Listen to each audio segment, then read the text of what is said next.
Monsieur le ministre, question d'actualité. La tour F, une tour qui a fait parler d'elle suffisamment pour avoir été présentée comme la plus haute du continent. Aujourd'hui encore, elle fait parler d'elle en termes de révision à la baisse de cette dimension. Qu'en est-il exactement? Pour en parler rapidement, je vais aller sur trois angles qu'il convient de prendre en compte pour comprendre complètement la problématique de cette tour F. Premièrement, en ce qui nous concerne, la problématique, ce n'est pas du tout la tour la plus haute. Ce n'est pas du tout l'aspect fantastique ou taille de la tour. Ce qui nous importe, c'est l'aspect fonctionnel. Donc, ce que nous regardons aujourd'hui, sous le premier angle qui est, j'allais dire, celui du maître d'ouvrage délégué, c'est une tour dont les travaux se déroulent correctement. Le planning est pratiquement tenu. Et vous voyez, pour ceux qui la voient dans la ville, qu'elle commence à prendre forme. Donc, la tour est en train de se construire. Elle est en train de se construire. Elle est en train de se construire et nous sommes, nous, maîtres d'ouvrage délégués, satisfaits du niveau d'avancement des travaux aujourd'hui. Le deuxième angle sous lequel il faut regarder cette tour, c'est celui du gestionnaire du foncier. Vous savez, dans toutes les capitales au monde, il y a un quartier des affaires. Et généralement, ce quartier des affaires, il y a une pression foncière qui est beaucoup plus importante dans ce quartier que dans d'autres zones de la ville. C'est le cas pour le quartier du Plateau. Nous avons une pression foncière qui est extrêmement importante et il nous faut travailler dans la durée. C'est-à-dire qu'il nous faut voir comment le quartier du Plateau va évoluer dans 10 ans, dans 15 ans.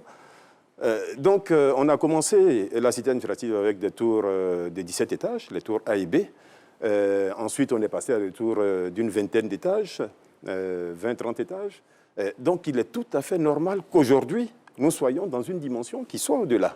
Oui, pour tenir compte de cet aspect. Parce qu'il a été annoncé 400 mètres, dont à peu près 74 étages. Je préfère ne pas rentrer dans ces détails. Aujourd'hui, avec la nouvelle dimension... Je préfère ne pas rentrer dans ces détails. Combien d'étages, monsieur le ministre? Je préfère ne pas rentrer dans ces détails qui sont, en ce moment même, en discussion entre le partenaire privé et l'État de Côte d'Ivoire. Nous pensons que cette tour, à la fin, devrait sans doute être entre 50 et 70 étages maximum. Bon, donc les discussions sont en train de se faire et quand un accord sera trouvé, on pourra vous dire exactement ce qu'il en est. Donc le deuxième aspect, c'est qu'il faut densifier le quartier du Plateau. Il nous faut, parce que c'est les derniers espaces dans la cité administrative, donc il nous faut occuper utilement et de façon pertinente ces derniers espaces-là. Voilà, de façon à ce que dans 10 ans, dans 15 ans, les fonctionnaires qui seront là puissent être correctement logés, puissent travailler. C'est d'ailleurs le troisième angle sous lequel nous regardons ce projet, en tant que gestionnaire du patrimoine de l'État de Côte d'Ivoire, ayant la mission de loger ceux qui travaillent pour l'État de Côte d'Ivoire. Aujourd'hui, nous avons des besoins qui sont extrêmement importants. Vous voyez des directions régionales partout dans la ville, dans des quartiers éloignés, dans des quartiers d'habitation, dans des villas qui ne sont pas faites pour recevoir des travailleurs. Voilà. C'est des problématiques qu'il faut prendre en compte. Donc, notre souhait aujourd'hui, c'est de mettre toutes ces personnes dans des conditions meilleures de travail. C'est de faire en sorte que ces personnes-là soient dans un environnement qui soit plus propice, plus productif, et que l'usager de nos services également ne soit pas perdu, qu'il n'aille pas à Faya ou à Angré pour chercher la direction générale de temps, qu'il puisse retrouver tous ces services-là au même endroit. Que l'homme d'affaires qui arrive à Abidjan puisse, là, lui aussi, trouver les services dont il a besoin au même endroit. C'est ce qui se fait partout. D'accord. Voilà, on peut l'apercevoir. Donc quand vous prenez ces trois angles, vous vous rendez compte que c'est un projet utile. C'est vraiment ça que nous souhaitons mettre en avant. C'est un projet utile dans le regard fonctionnel qu'il nous donne. Les autres aspects, encore une fois, je dis, ce n'est pas ce qui nous intéresse.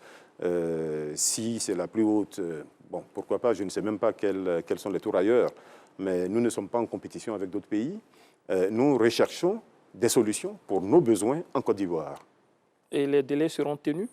Les délais, comme je vous l'ai indiqué, il y a des discussions. Il y a des discussions. L'exécution Il y a des discussions qui sont en cours.